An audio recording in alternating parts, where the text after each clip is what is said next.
We are going to hear from Melinda Jones from Australia. Melinda is the former president of the National Council of Jewish Women of Australia. And as I said, she will be speaking about trans ideology and Judaism. Thank you very much, Melinda, for being with us, and over to you. I'm going to talk about Judaism and the whole issue of transgenderism or whatever, because I have to start with a very complicated point, which is that Judaism is not really a religion. It is a religion, but it's also something that's much more than a religion. And that makes it very complicated to give a definitive answer about what the position that Judaism takes on this issue. So in a way, I need to go back in history a long, long time ago, a number of thousands of years ago, to understand that Jewish people were in one place in the land of Judea or the land of Israel, which is in the land of Israel, and they were spread around the world through various conquests of various nations, and they were spread around the world and then they came back. So they had a religion that was practiced, but as they moved into different diasporas, they developed a whole lot of very different practices. There are three main groups of Jews today that we talk about, which are the Ashkenazim, the Sephardi, and the Mizrahim. And that relates to the place that the people mainly come from and the languages and customs that they adopt. This is sort of an intersection with religion. So the Ashkenazi Jews come from Germany, say, from Europe particularly. The Sephardi Jews were the Jews who ended up in Spain, but they also were in South America and in places like Greece. And then the Mizrahi Jews come from the Arab lands. And so we have these different groups of people, all of whom practice a version of Judaism with very similar practices, but some quite different beliefs that come within them. So one intersection line comes in terms of sort of ethnicity almost, and the other intersection line that comes is from rigor of practice, although that's not really quite true. So there are different groups that, again, you could call denominations within Judaism. Jews don't like to do that, but it might make sense.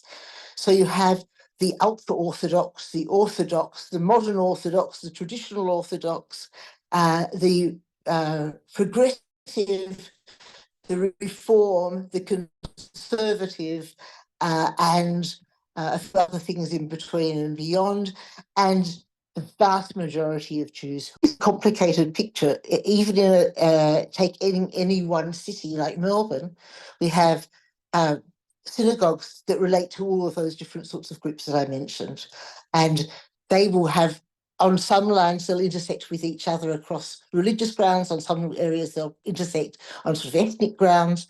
So there is not one position. However, there is the mainstream Orthodox position that we could take that is governed by what's called halakha. That's the law. And the law, or the way, as it literally means, is meant to govern all the practice. So partly we can measure people in how seriously they take halakha. And the Orthodox sort of take a middling position, and the ultra-Orthodox take a sort of more black position, and the Reform take a more modernist position on this.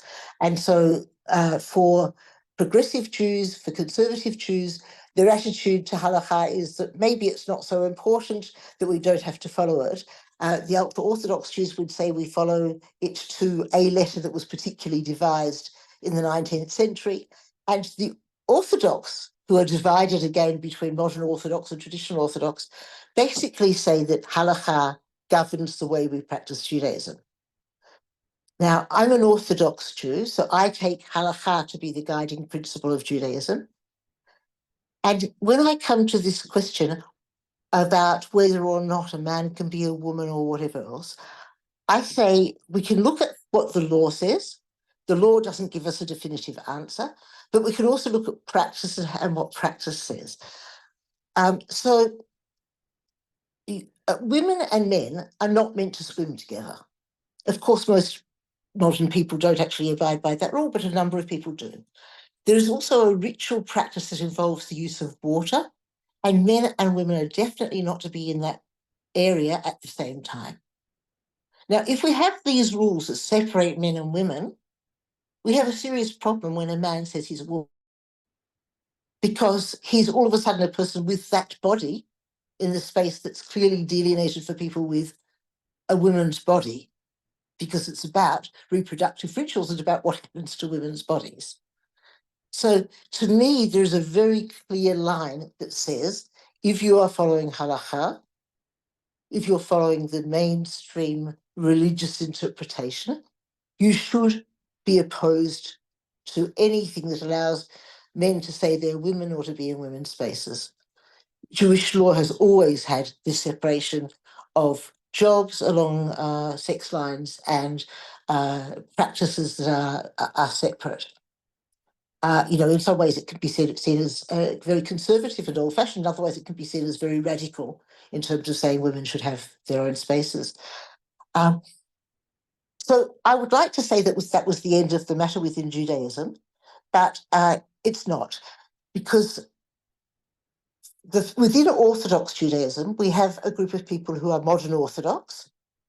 And until recently, until this issue, I counted myself amongst that group, because modern Orthodoxy has spent a lot of time trying to work around including women within a lot of Jewish practices from which they've been excluded. But that same group of people who've been working in favour historically of women's rights have actually decided that really transgender is really something that we should all embrace, and have gone through the text to find a way of proving that that's okay halachically. So we've got part of the Orthodox community that's doing that. We've also got Jewish Orthodox schools that claim that they are Orthodox schools, but are allowing the transgender ideology to enter into the schools to the point where they admit students and don't fight them. The same is happening in other religious schools in Australia as well. It's not just the Jewish ones. But it seems to me that that's a fundamental breakdown of religious order. If they are actually an Orthodox school, they should actually comply with Orthodox rulings. They certainly will if it's against the rights of women. So one should think that they should be in favour of that if it's in favour of the rights of women. So even within Orthodoxy, it's not 100% clear that if someone was to write the definitive opinion, that it would actually go the way we would like it to go. I was just wanting to say next, just that there are these other groups of Jews, particularly in America, and the American experience isn't the world experience of Judaism, but in America, there are very, very large groups of people who are conservative and people who are reform or progressive. Now, the categories between Orthodox, Reform, and Conservative relate to where you believe the source of law comes from and where you think the main practice of Judaism is, in the house, in the temple, in the religious environment.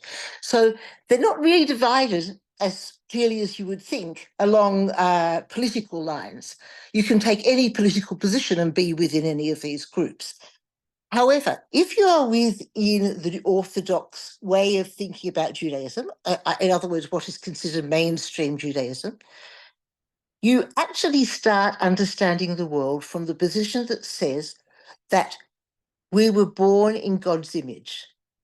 And being born in God's image makes each person, however they are formed, however they appear, to be perfect, as they are. A person is not better or worse because their body image is better or worse. Those things are actually irrelevant. If you kill a person, you kill the whole world. But equally, if you are dismissive of a person, or you oppress them, or you're rude to them, this philosophy says that you are actually insulting God. So you start off with the idea that whatever body you have is sacrosanct.